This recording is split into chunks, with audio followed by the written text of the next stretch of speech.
Good morning, everyone. This is our fifth day of the 11th Cosmic Fire class here in Denmark. And we have been working with the Stanzas of Dzyan. And there are 13 of these stanzas. And we have offered suggestions concerning 8 of them. Today we will probably do 2 more, maybe 3. It's difficult to know exactly. And if we are fortunate enough at some point, there is one stanza which is quite historical in terms of the history of the earth and the establishing of man on the earth in relation to the animal kingdoms. Maybe we'll be able to get Philip Lindsay with us, who is an excellent esoteric historian, and he's in Bolivia at the present moment, so he and I are trying to work out some way that he might be able to come in and give his perspective, because he's written, maybe among modern disciples today, a definitive history of that process. And it's called The Hidden History of Humanity. And we'll see whether Philip can join us. He's 4 hours earlier, and I'm sure that he will have much to add. Okay. Today we will meditate, I think, on, at least reflect on 2 of the stanzas. The short first foundational stanza, probably with which many of you are familiar, and also stanza 10, which is a lengthier stanza. At least you'll be able to grasp the idea that is found within it. These are, reflective meditations, because there's so much text to allow to percolate into our consciousness. But I think it's probably a good thing to have that happen rather than just launch into an analysis of these stanzas, to have it make some deeper impression upon us in the morning. Yeah. So we will begin our work with soul alignment.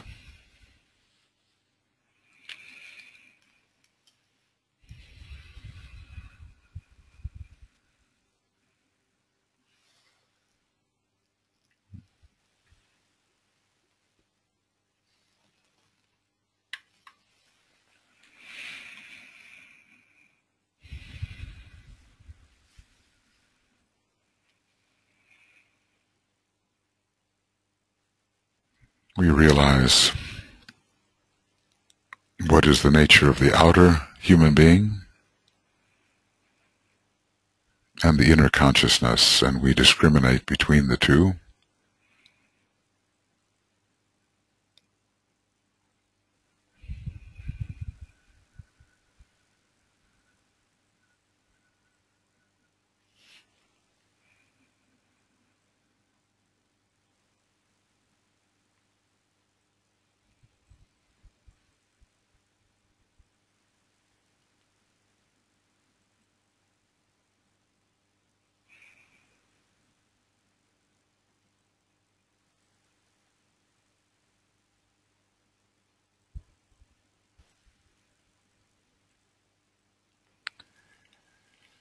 We are withdrawn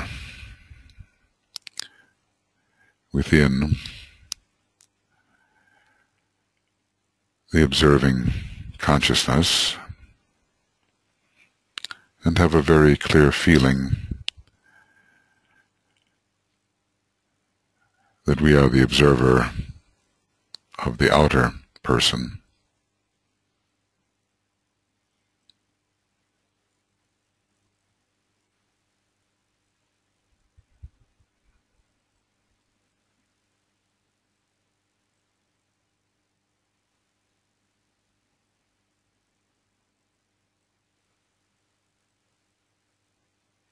And as we drop away the usual personality activities, the usual physical or emotional, sentient, or mental activity, we find a state of quiet,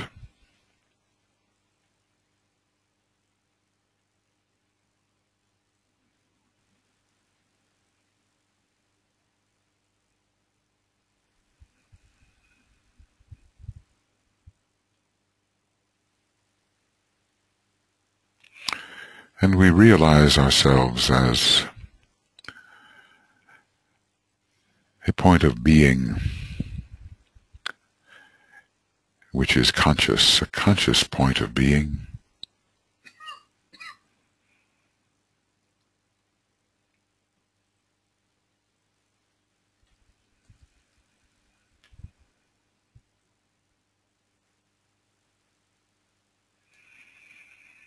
We share a presence with each other.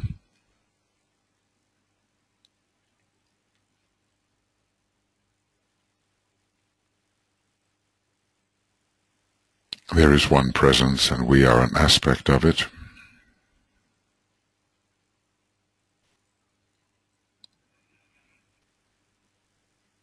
Multiple layers of consciousness are accessible to this one presence.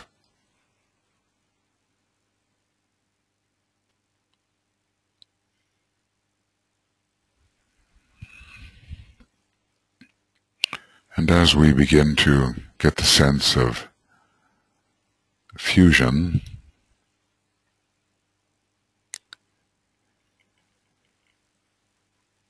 we are participating in each other's consciousness within the one consciousness.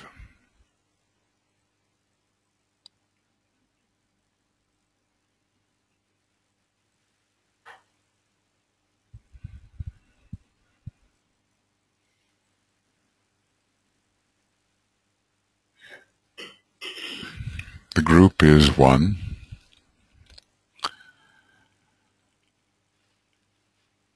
and we are together in soul, in consciousness, in a unity, a growing sense of unity.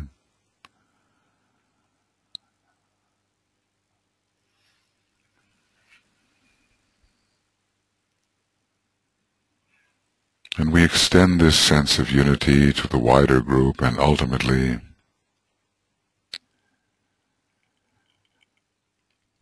to the sense of the one humanity.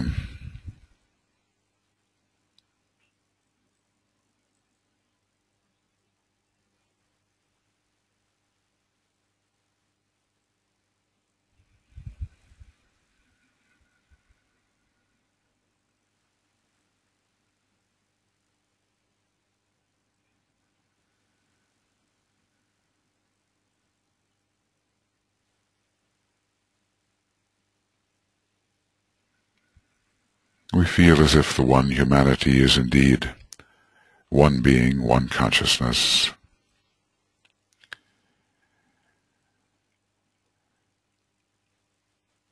We allow our mind's eye to travel over the globe and to capture a growing sense of humanity everywhere and our participation in that being.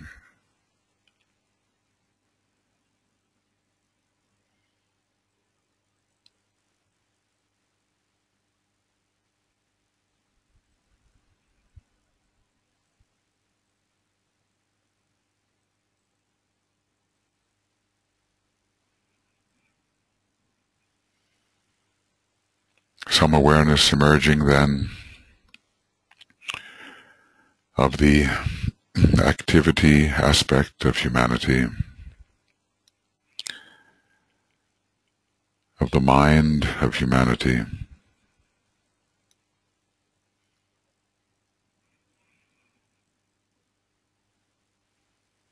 of the heart of humanity.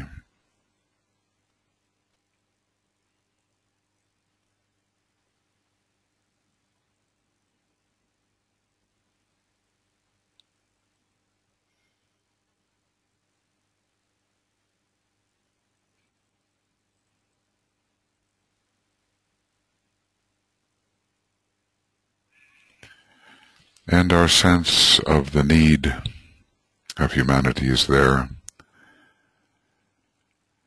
The many needs.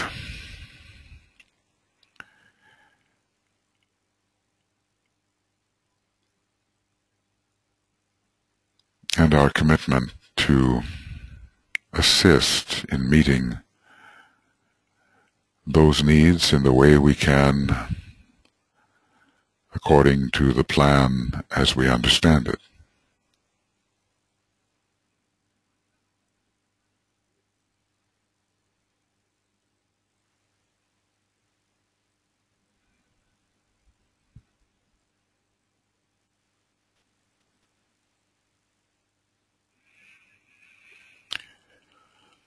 We are open as a group to the higher inspiration,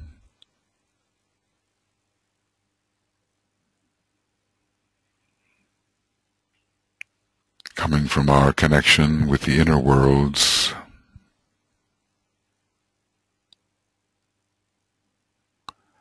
our soul alignment, the sense of the antakarana,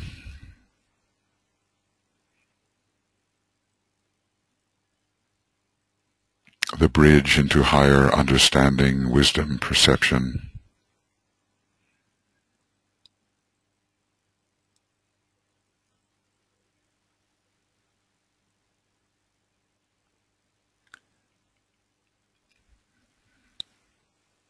So not just our horizontal identification with humanity and all forms of sentient life on this planet, but our vertical sense of being able to touch and be touched by higher dimensions,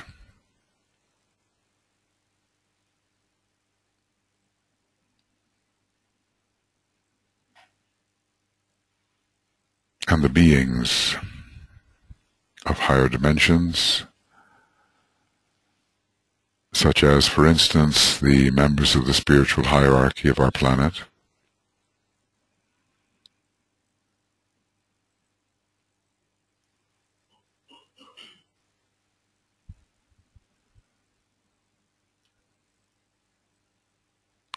the currents that they generate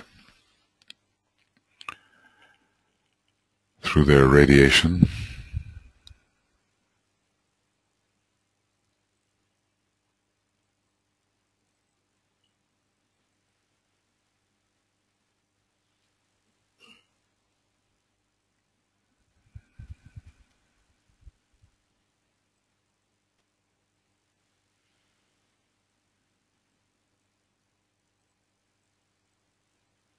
the sense of our service to this inner group of masters of the wisdom, our ashramic service,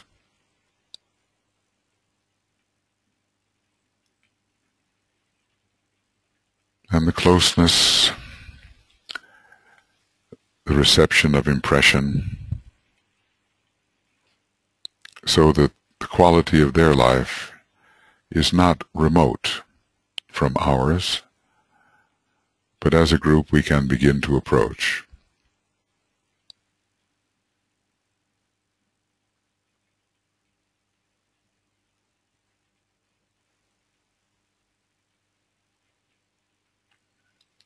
We offer our inner salutations to the Christ and his hierarchy, and to Sanat Kumara and Shambhala as the center of will. We do this in our own way internally.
And we feel that this rapport clarifies our consciousness, empowers our ability, our will, our love, our intelligence.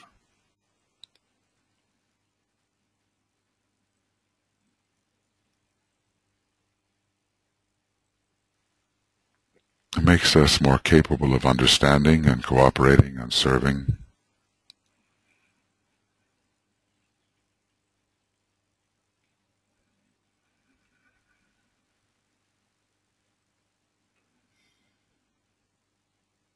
Giving us the strength we need.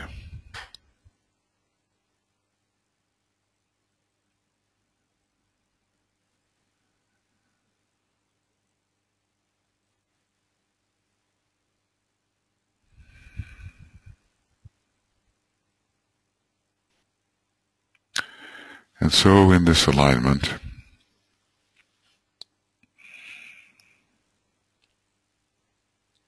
with the growing sense of unity and invocation from the deep center of the group's clear, cold light,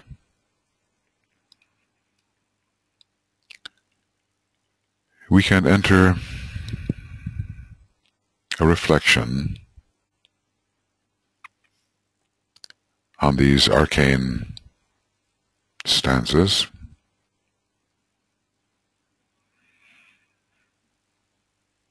making what is perhaps our initial approach.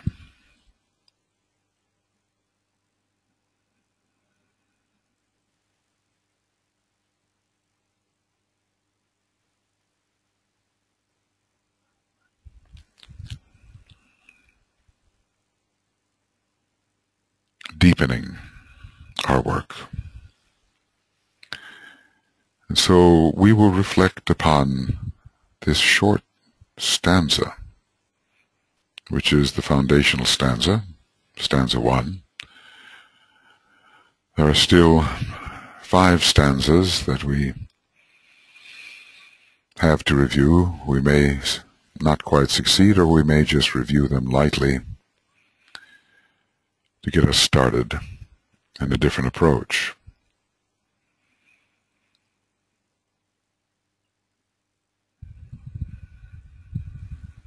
The secret of fire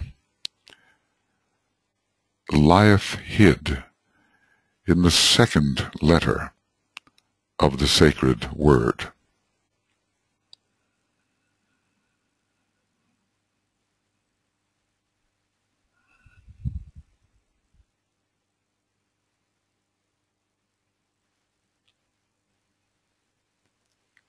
The mystery of life is concealed within the heart.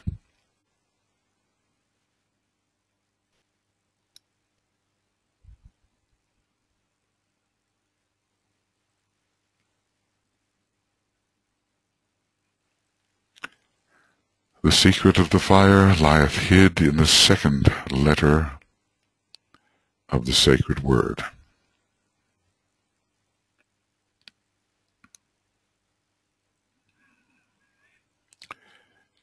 The mystery of life is concealed within the heart.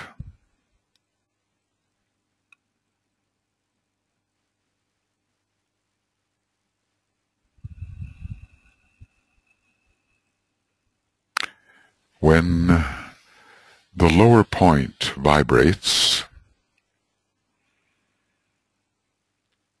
when the sacred triangle glows, when the point, the middle center, and the apex connect and circulate the fire,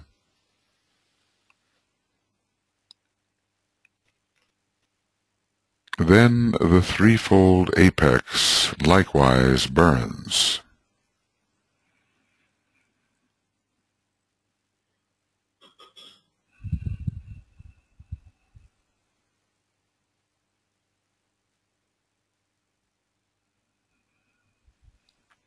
When the lower point vibrates,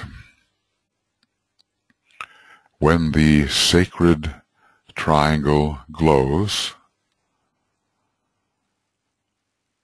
when the point, the middle center, and the apex connect and circulate the fire, when the threefold apex likewise burns, then the two triangles, the greater and the lesser, merge into one flame,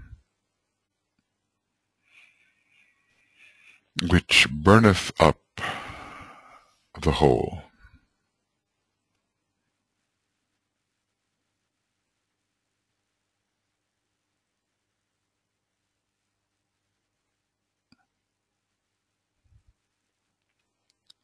Then the two triangles, the greater and the lesser, merge into one flame,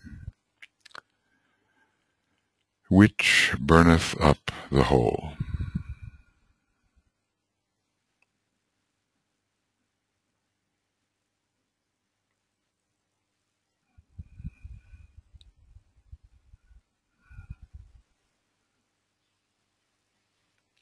The secret of fire lieth hid in the second letter of the sacred word.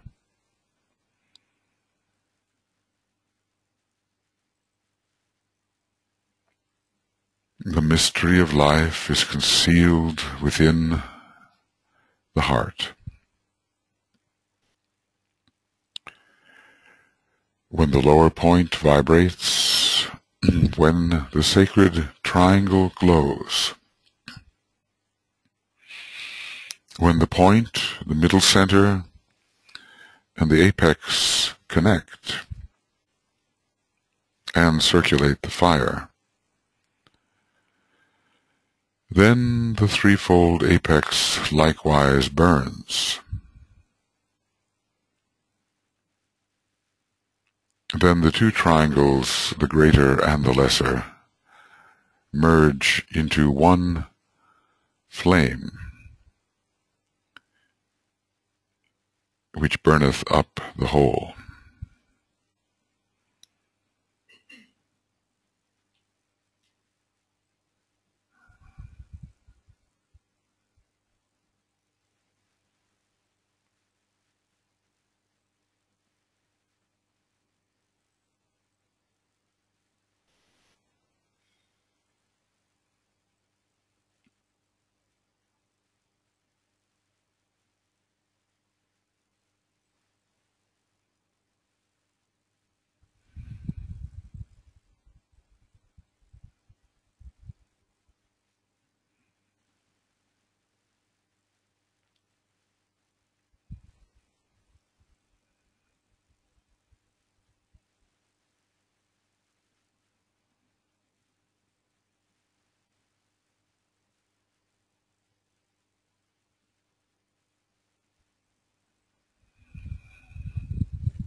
Stanza number 10.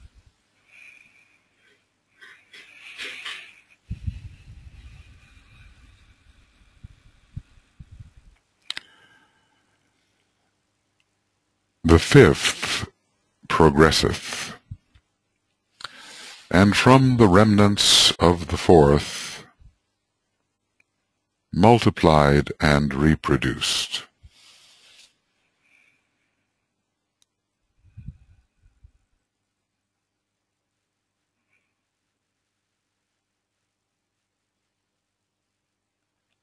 The waters arose,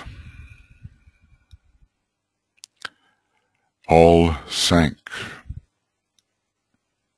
and was submerged.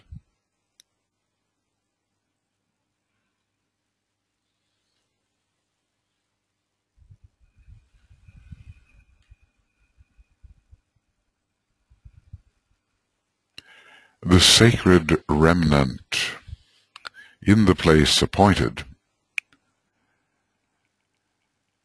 emerged at later date from out the zone of safety.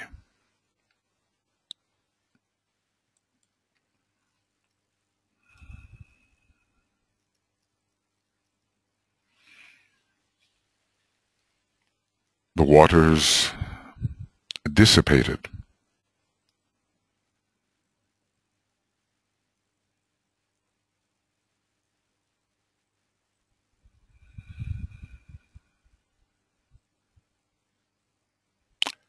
The solid ground emerged in certain destined places.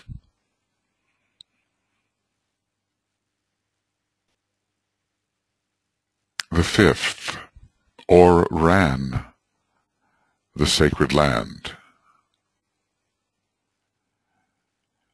and in their fivefold groups developed the lower fifth.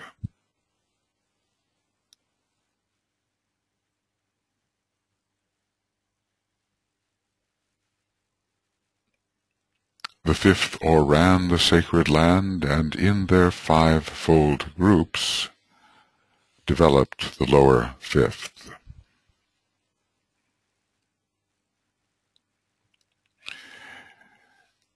They passed from stage to stage.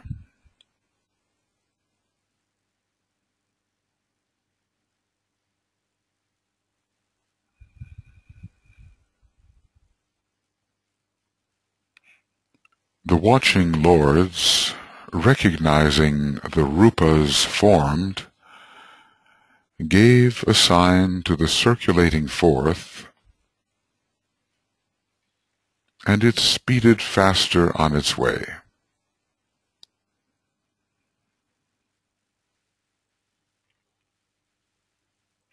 The watching lords, recognizing the rupas formed, gave a sign to the circulating fourth, and it speeded faster on its way.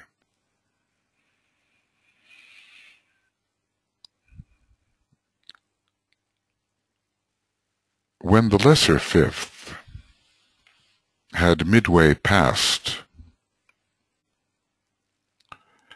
and all the lesser four were peopling the land, the lords of dark intent arose.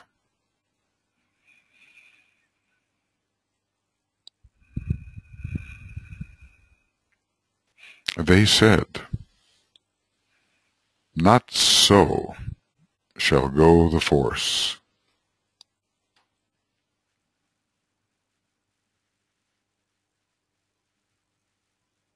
They said, "Not so shall go the force. The forms and rupas of the third and fourth within the corresponding fifth approach too close the archetype. The work is far too good."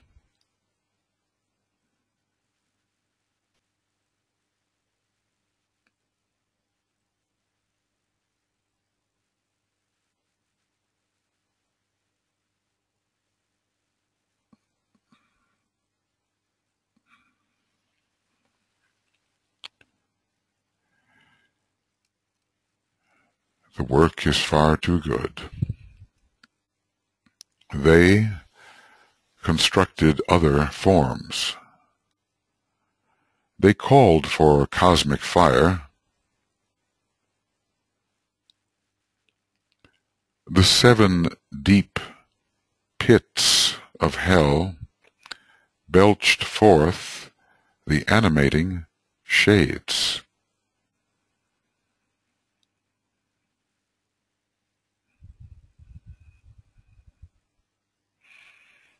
They constructed other forms. They called for cosmic fire.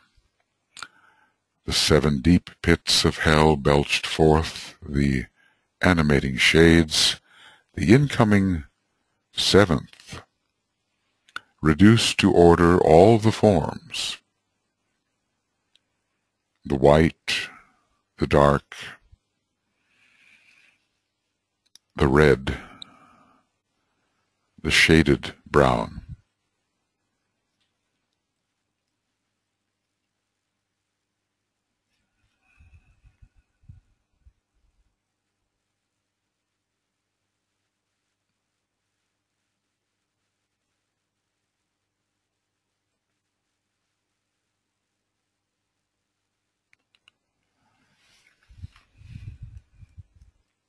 The period of destruction extended far on either hand. The work was sadly marred. The period of destruction extended far on either hand. The work was sadly marred. The Chohans of the highest plane gazed in silence on the work.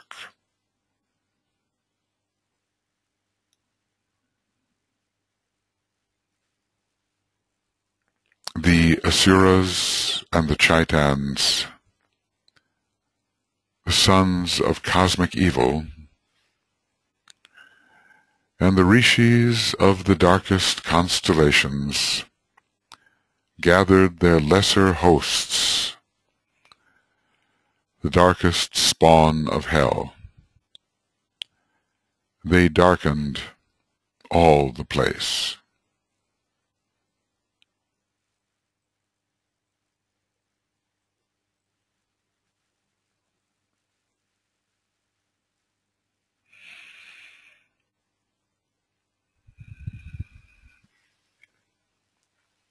They darkened all the space.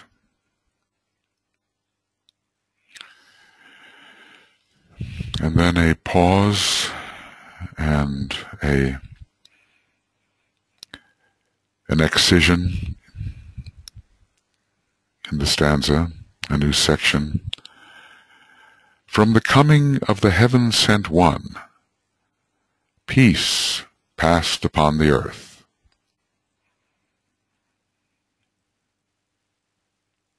The planets staggered and belched forth fire.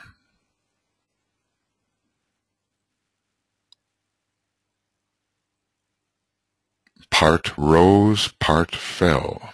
The form was changed. Millions took other forms or ascended to the appointed place of waiting.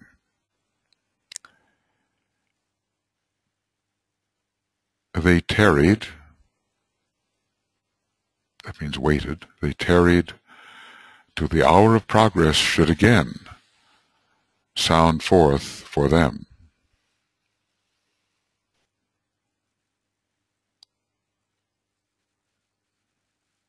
And another gap, exists, and then we seem to go backwards. The early third produced the monsters, great beasts and evil forms. They prowled upon the surface of the sphere.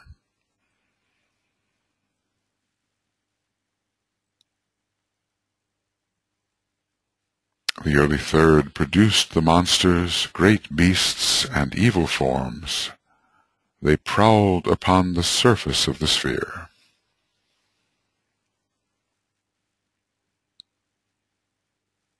The watery fourth produced, within the watery sphere, reptiles and spawn of evil fame, the product of their karma.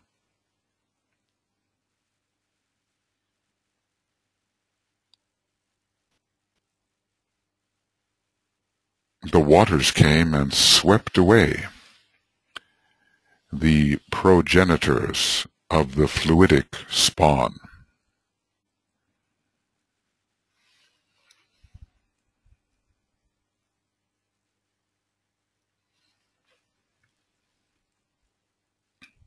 The separating fifth built in the rupa sphere the concrete forms of thought.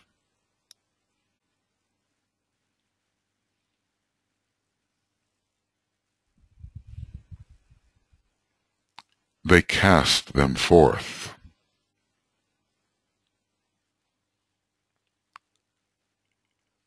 They peopled the lower four, and like a black and evil cloud, shut out the light of day.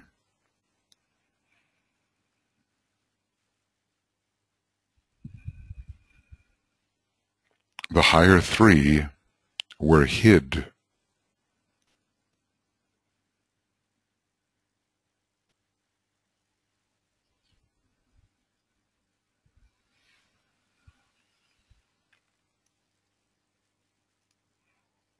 And then a gap.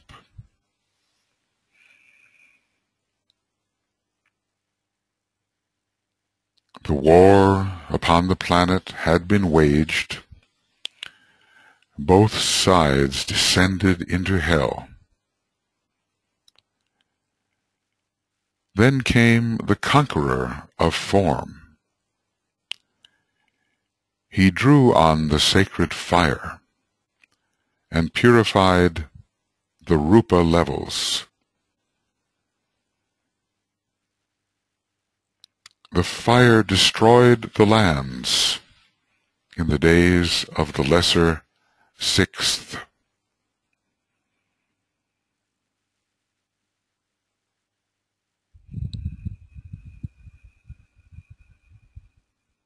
Then came the conqueror of form.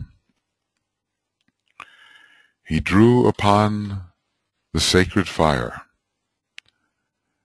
and purified the rupa levels.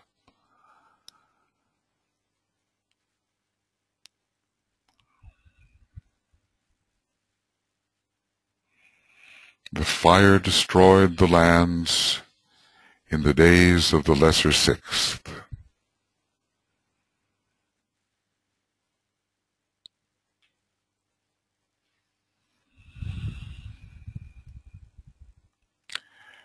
When the sixth appeared, the land was changed. The surface of the globe circled through another cycle.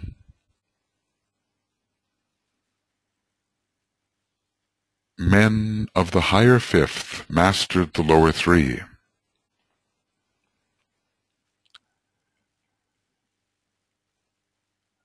The work was shifted to the plane whereon the pilgrims stood.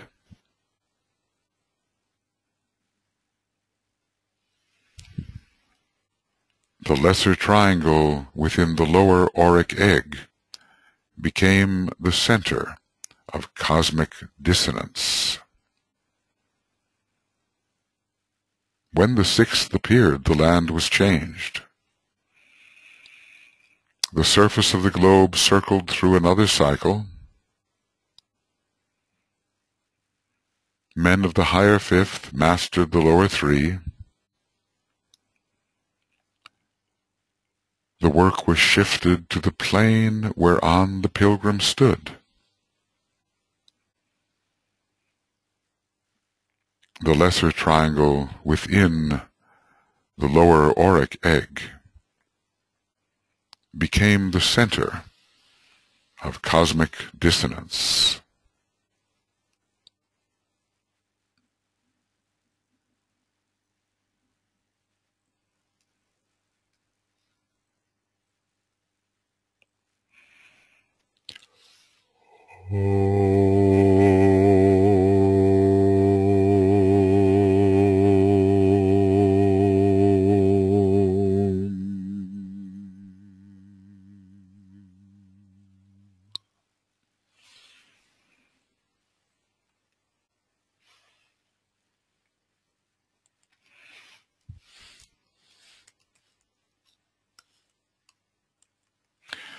And perhaps one more stanza, which is of a macrocosmic nature. Stanza 3. The great wheel turned upon itself. The 7 lesser wheels rushed into being. They revolved like their mother, around, within, and forward. All that existeth was.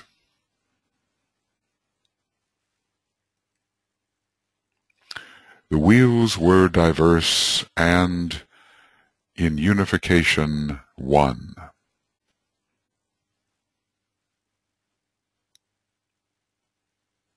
As evolved the great wheel, the inner fire burst forth. It touched into life wheel the first. It circulated. A million fires rose up.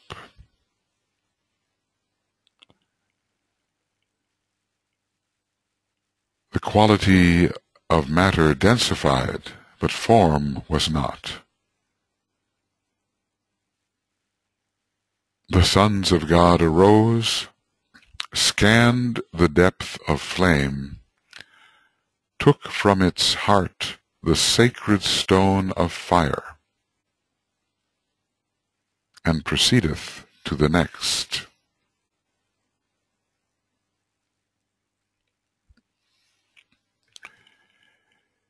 In turning next, the great wheel launched the second. Again the flame burst forth, took to its heart the stone, and proceeded in revolution. The sons of God arose again, and sought within the flame. The form sufficeth not, they said. Remove from without the fire.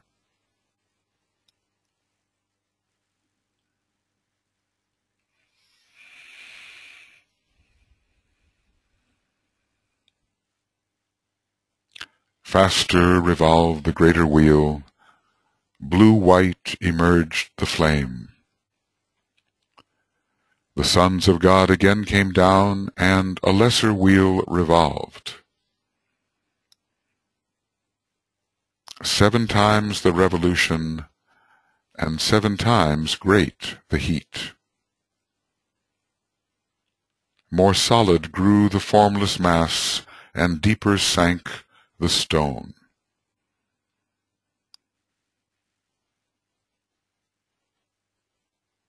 To the heart of inmost fire, the sacred stone went down. This time the work was better done, and the product more perfected. At the 7th revolution, the third wheel rendered back the stone. Triple the form, rosy the light, and sevenfold the eternal principle.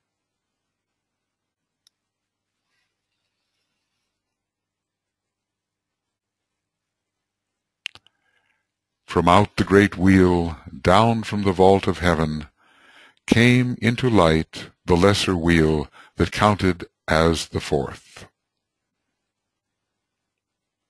The eternal laws looked down, and the sons of God reached forth. Down to the inmost point of death they flung the sacred stone. The plaudits of the Chohans rose. The work had turned a point.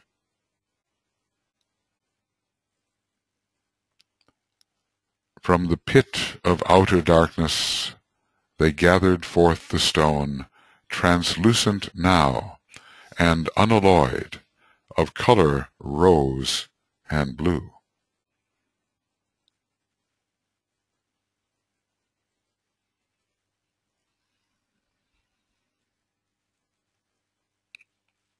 The turning of the fifth wheel and its action on the stone rendered it still more fit. Yellow the blending tint, orange the inner fire, till yellow, rose, and blue mingled their subtle tones. The four wheels with the greater worked thus upon the stone, till all the sons of God acclaimed and said, "The work is done."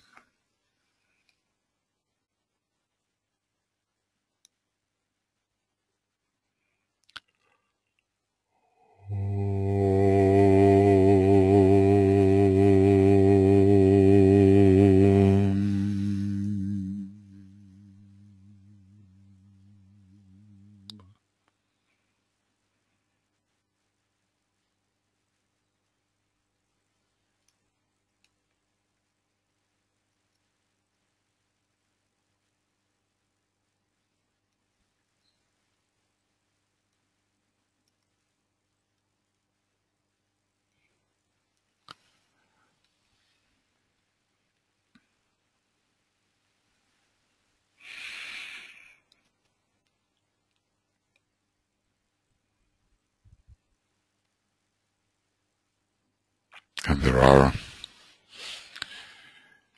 a couple more of these, but we won't do this right now. The stanza 5, stanza 4 continues with the one we just worked upon, or listened to, or reflected upon. It's a continuation, and it ends with the realization that all the stones were one.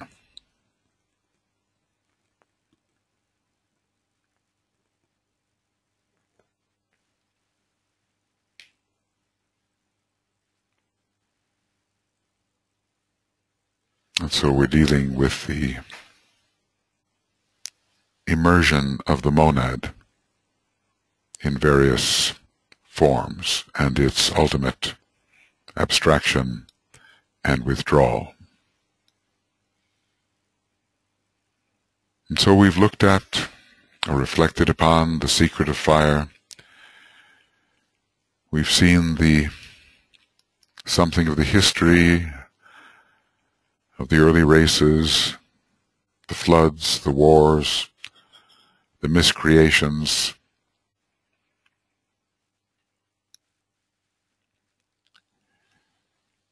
and the antidote to that.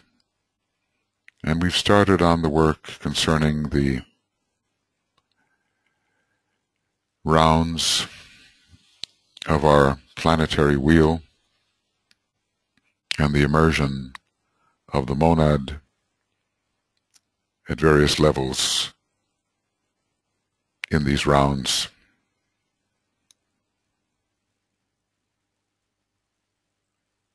We will work today to attempt to continue to enlarge our perspective.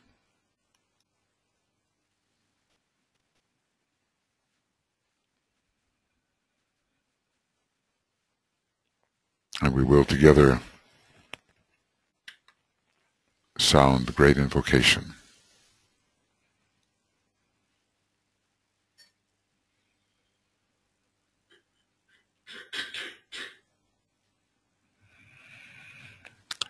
From the point of light within the mind of God, let light stream forth into the minds of men. Let light descend on earth.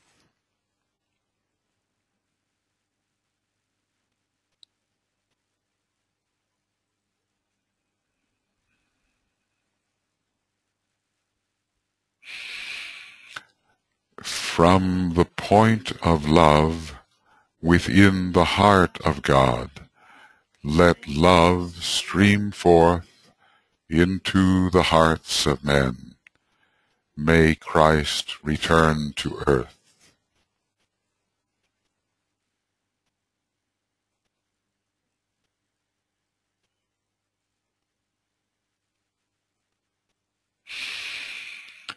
From the center where the will of God is known, let purpose guide the little wills of men, the purpose which the masters know and serve.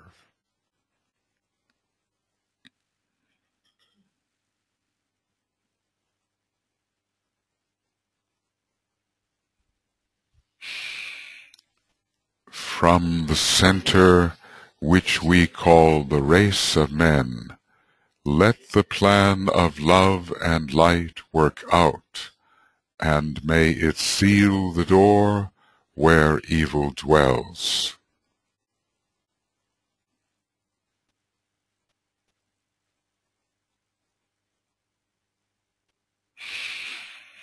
Let light and love and power restore the plan on earth.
Okay, well, we have our work cut out for us today.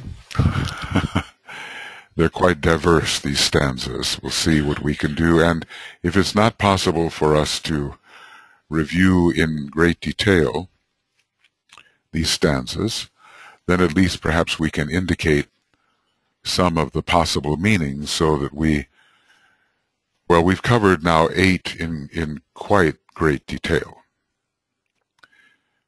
And we should be able to cover 2 more in fair detail today, and then perhaps give some indications, if we cannot cover the others in detail, of what they are pointing towards. We just have to make sure which wheel is what wheel.